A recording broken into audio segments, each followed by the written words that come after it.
Lemmon, a musical memoir, is a story of love, loss, remembrance, and friendships against all odds. It's based on the critically acclaimed book of the same name, written by performer Chris Lemmon, the son of the legendary actor Jack Lemmon. And Chris Lemmon joins me now. It's great to have you with us. Thank you, Jossie. It's good to be here. You're my favorite, Jack.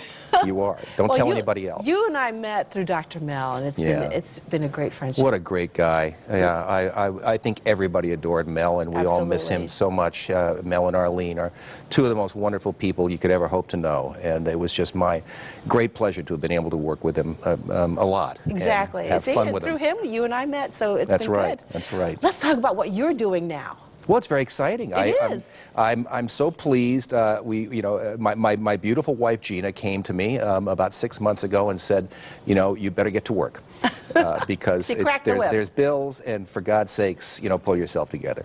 I love the book so much. It remains something that is really one of the things I've been most proud of in my life. And during the book tour, so many people would come up to me and they were genuinely moved by the message. They'd even come to the point of saying, "You've changed my life and my relationship with loved ones, especially sons and fathers."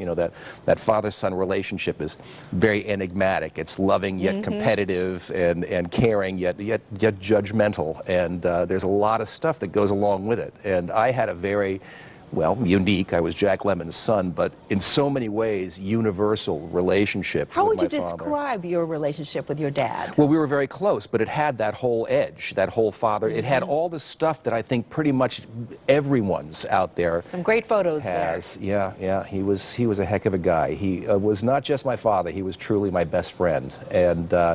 And this is what I wanted to bring to the show. Now, here's the photo. Tell everybody what that says. That's from That's Life, and that's my father being the human leprechaun that he is. It says, to Chris Lemmon, good luck in whatever it is you do. And he signs it Jack Lemmon. Yes. So how did that all come about? And we were shooting a movie together at the time. So he just decided he was going to write this on this. Yeah, he decided he was going to give me a signed picture. Well, my father had a wonderful dose of the Blarney.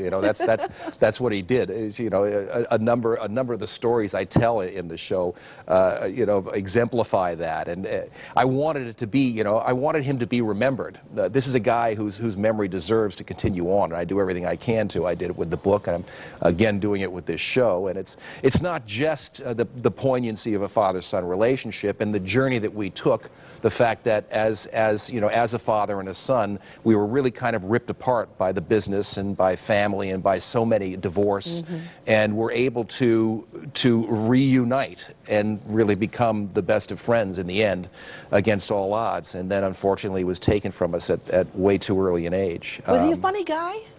Well, that's the other reason I wanted to tell this story. He was a really, really funny guy, and not just on screen, even more so off, as were all of the other cohorts of his that I tell stories about. I lived 3 houses away from Marilyn Monroe on Santa Monica Beach, and some of those wonderful stories from back in that age of Camelot. It's those melancholy yet fascinating stories. Or for instance, of course, how can I talk about my father and not talk about Walter Matthau? Exactly. Yes, I wake up in the morning, there's little notes on my pillow say we're out of cornflakes, F you. Took me 3 hours to figure out that F you meant Felix Unger. But do people say to you that you look more and more like your dad? You sound more as I like get older. Your dad? Yes, as I get older, they say you're decrepit. You're just like your father. Yeah, it's. I don't think you're decrepit. Well, I do. Yeah, I've got a couple inches on him, but the lemon doesn't fall far from the tree. That's for sure. Well, let's talk about the show that you're doing. So, how did you go from the book to the show? It was interesting. Gina came to me and said, "You've got to record your music." And I'd always wanted to do something with the book and turn it into something. I don't think it would have been right for television or for movie. It's not that rags against riches or success against adversity kind of a story. It's a reflection told as I look back on our relationship. And so I couldn't find the right medium. And as we recorded the music, I kind of realized that the songs that we were recording told a story too, that was almost kind of tangential to the story of the book, and that the two fit together. And it was interesting where words could tell a story. There were other areas where it was music that told the story, and they wove. And as the two of them came together, I realized that I think that I'd found the structure that I needed in order to bring it to the stage. It's a 90-minute show. 90-minute show, You've been really performing all around Connecticut. You've already taken it to New York. Yep. We've been testing the waters with it. Of course, being a Lemmon, nobody can shut me up. So the first performance came in at 2 hours and 20 minutes. Thank you very much. A little bit of editing needed to be done there, but we whittled it down and had some wonderful performances at really great venues all across Connecticut. My heart really goes out to my great buddies at the University of St. Joseph and Dr. Bob Smith and the Briette Athenaeum. They have been, fabulously supportive of this show, and we were able to experiment there and really get it down to where, it was tight and ready to go. And then we kind of did our debut at the wonderful, the wonderful institution in Manhattan, the Players Club, which is established by Edwin Booth in the early 1800s. And it was, they stood up at the end. That was all I was asking for.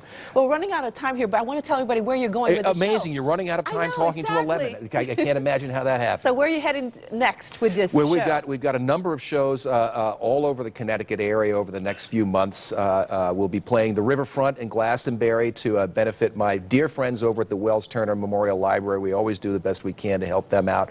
We've got a nice event coming up there in Glastonbury, so we're hoping everybody will support that.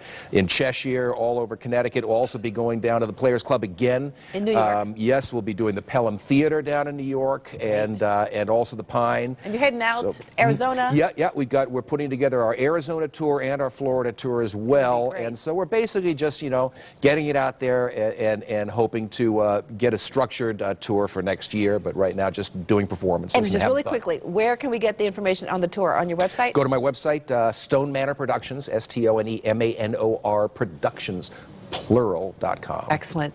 It's always great to see you. It's great to see you, Jossie. All right. Don't go away. There's more Connecticut Style right after this.